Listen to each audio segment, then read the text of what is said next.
Lead can affect almost every organ in our bodies. Even trace amounts can cause serious problems. Lead paint was used in homes for decades. What should we know to keep our families safe? Here with more is Mark Haynes, environmental specialist with Abide Incorporated. Welcome, Mark. Thanks for having me. So lead paint has a really interesting history. Can you tell us about it? Sure. So it's been mined from the ground for thousands of years.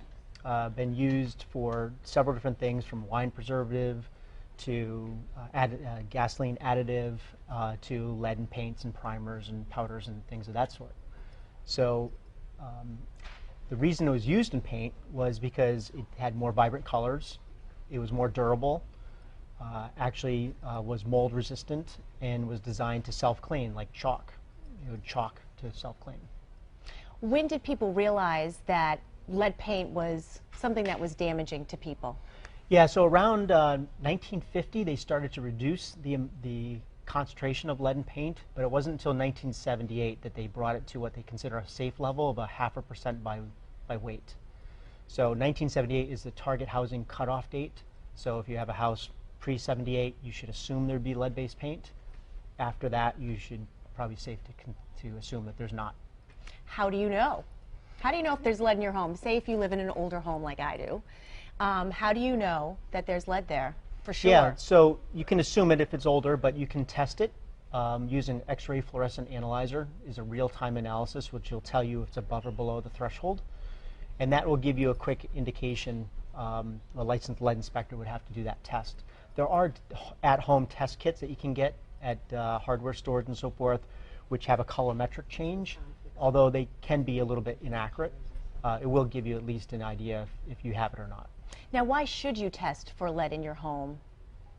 Yeah, so the big concern with lead paint is it affects every organ in your body, really at every age. However, 75% of our development occurs in the first 6 years, so children under the age of 6 are the most susceptible. And so even lower levels of lead could have an adverse effect or exponential higher effect over time.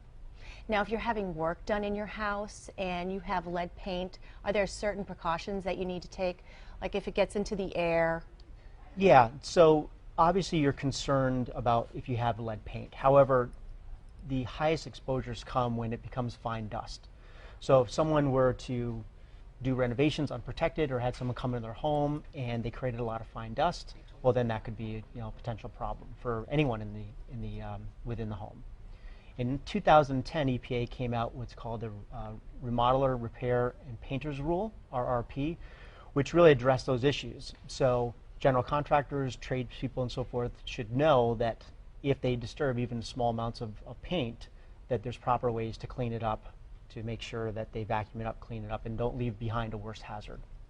Now, if you do have lead paint in your house, what are some of the things that you should do? What are the steps you need to take in order to make it a safer environment for your family or perhaps your renters? Yeah, so good housekeeping is important, right? If I own a home that's older, good housekeeping, making sure that if I am going to do any construction or repair work, that I do it properly and don't create a worse hazard. But there is a third-party liability if you are renting, all right? So then if there are children under 6, then you have to bring the property into compliance, which means deletting work by a licensed contractor to make the house safe. Okay, and how long does that take, a deletting process for a home?